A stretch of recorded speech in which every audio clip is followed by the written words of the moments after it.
Assalamualaikum warahmatullahi wabarakatuh dan selamat pagi. Di sini kami akan mempresentasikan hasil tugas besar pengantar basis data kami yang berjudul minimarket yang beranggotakan 5 orang, yaitu yang pertama ada Indra Saputra dengan NIM 3312101109 dan yang kedua ada Malik Aziz Mukhtar dengan NIM 3312101104. Yang ketiga ada saya sendiri yaitu Muhammad Maulana Bilal dengan NIM 3312101098.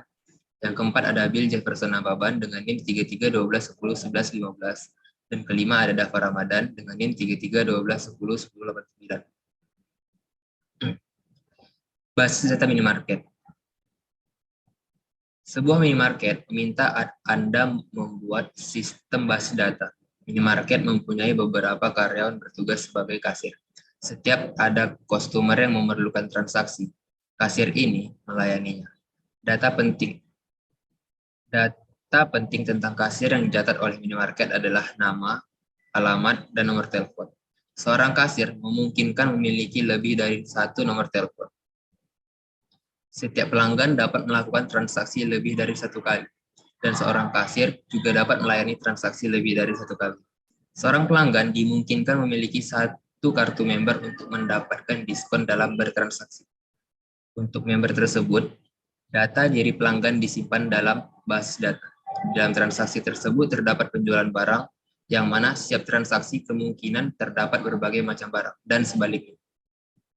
Setiap transaksi minimarket tersebut menyimpan tanggal transaksi, nama, dan jumlah barang yang dijual, serta total pembayaran sehingga dapat dihasilkan struk pembelian.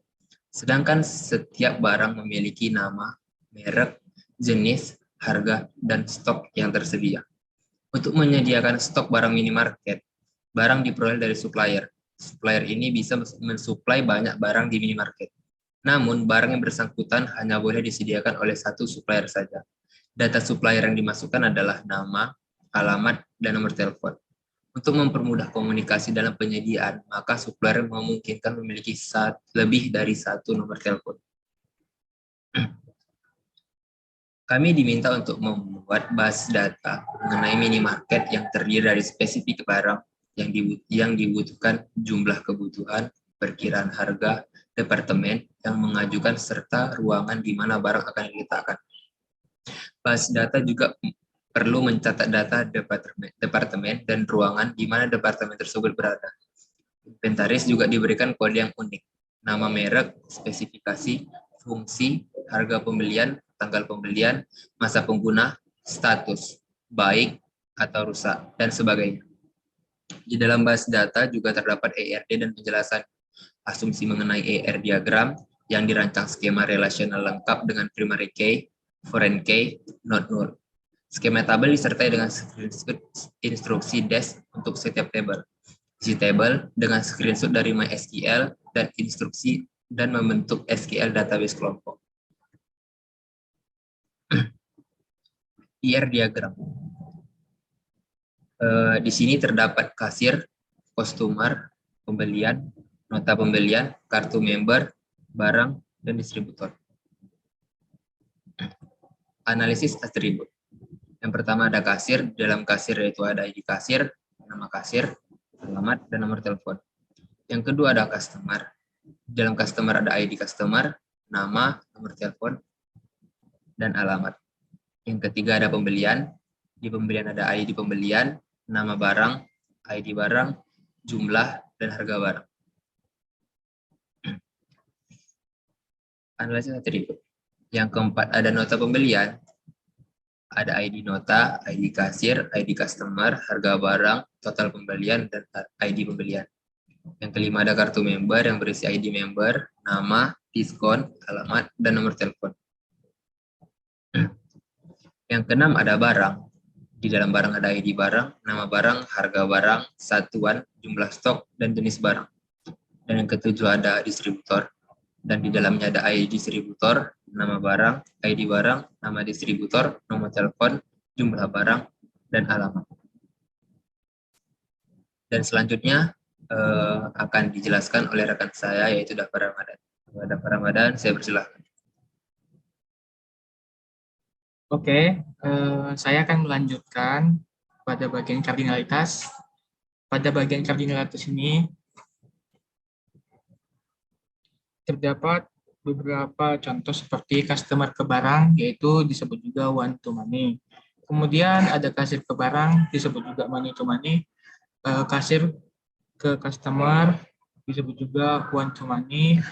Dan terakhir yaitu customer ke nota, one to one. Oke, selanjutnya ada asumsi terkait diagram yang dirancang. Yang pertama yaitu ada asumsi logika. Setiap customer dapat melakukan pembelian lebih dari satu barang. Oke, selanjutnya setiap kasir bisa mencatat lebih dari satu barang.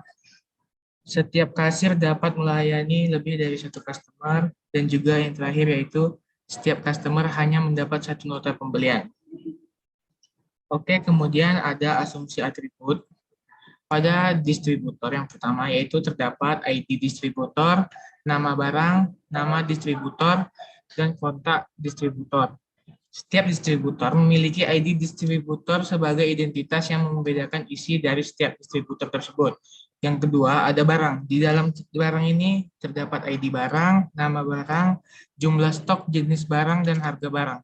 Setiap barang dapat dibedakan dengan terdapat adanya ID barang. Yang ketiga ada kasir. Di dalam kasir ini terdapat ID kasir, nama kasir, alamat, dan nomor telepon. Setiap kasir memiliki ID kasir sebagai identitas yang membedakan tiap-tiap kasirnya. Oke, kemudian yang keempat ada customer. Di dalam customer ini ada ID customer, nama customer, alamat, dan nomor telepon.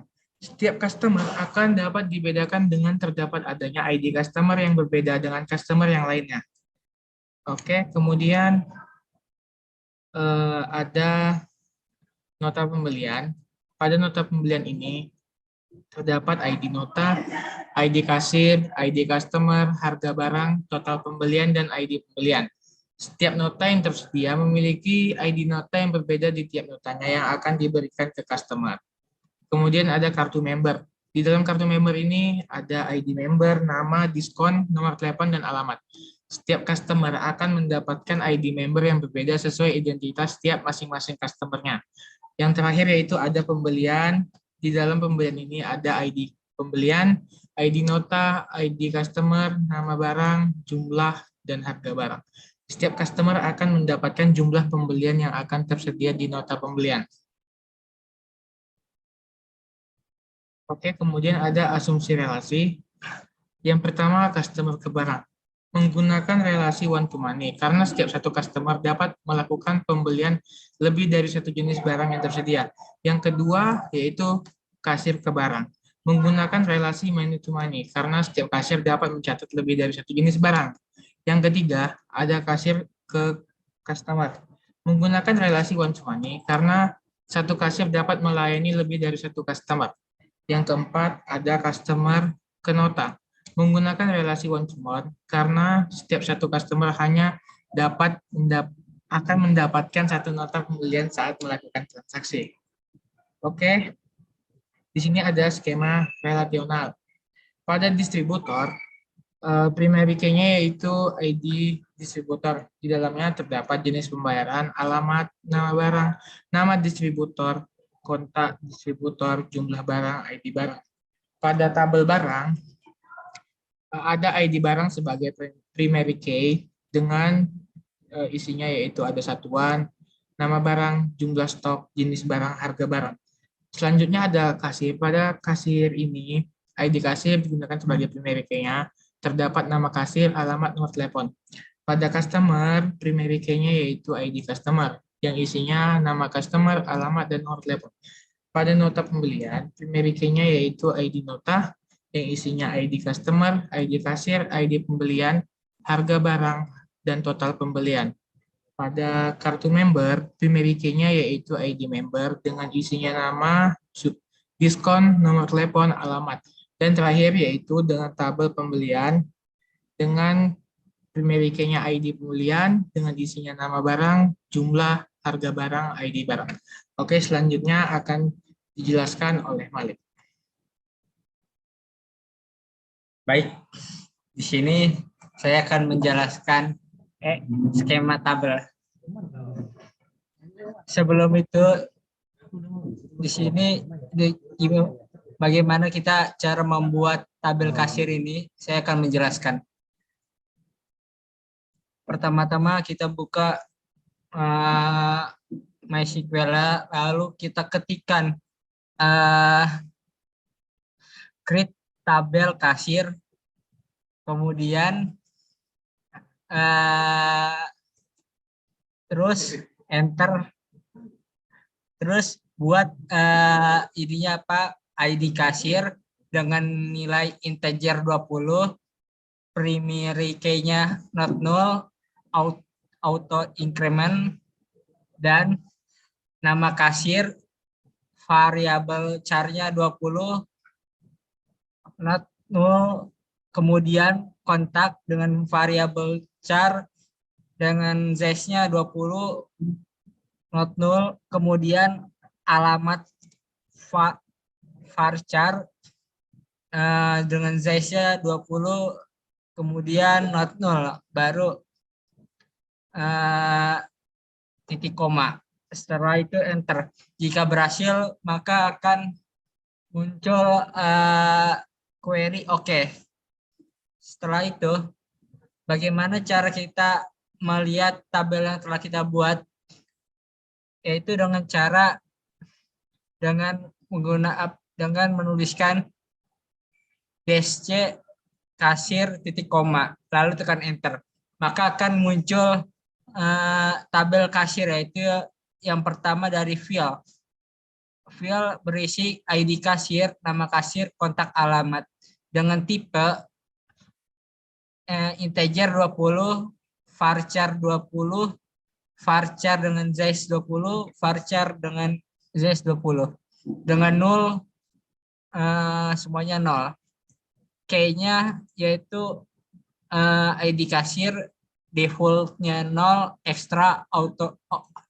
ekstranya auto increment. Kemudian seterusnya seperti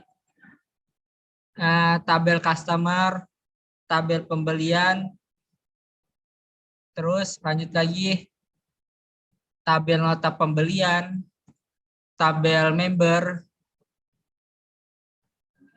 tabel barang, dan tabel distributor.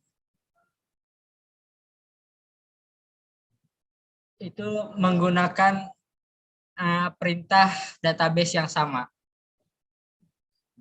Sekian penjelasan dari saya. Baik, di sini saya akan menjelaskan lanjutan presentasi dari kawan saya Malik, yang dimana tadi dia menjelaskan tentang skema tabel. Dan di sini saya akan menjelaskan tentang skema isi tabel. Dan yang pertama saya akan menjelaskan bagaimana proses pembuatan dari isi tabel tersebut. Cara untuk membuat isi tabel tersebut adalah dengan cara pertama itu kita masukkan perintah database, yaitu insert into kasir values. Dan selanjutnya kita melakukan menekan enter dan akan masuk ke bagian, dan selanjutnya kita akan masukkan tombol dalam kurung dan kita masukkan auto increment. Selanjutnya kita akan memasukkan nama, nomor telepon, dan yang terakhir itu alamat untuk tujuan dari kasir tersebut. Dan selanjutnya untuk jika proses pembuatan dari nama, nomor telepon, dan alamat telah selesai, kita menekan tombol titik koma dan untuk mengakhiri proses dari pembuatan tabel untuk kasir tersebut. Dan jika berhasil, dia akan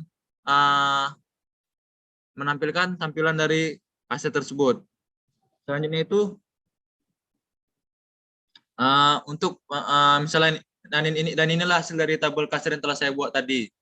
Untuk tampilannya itu ada ID kasir, misal nanti yang pertama ada Malik, dan untuk kontaknya itu ada nomor 0851 34 56 98 76, dan alamatnya itu di Bengkong.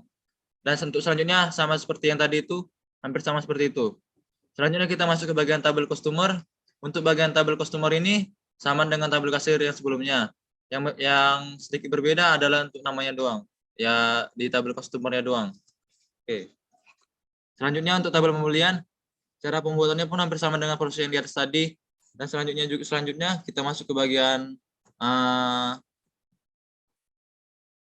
tabel nota pembelian.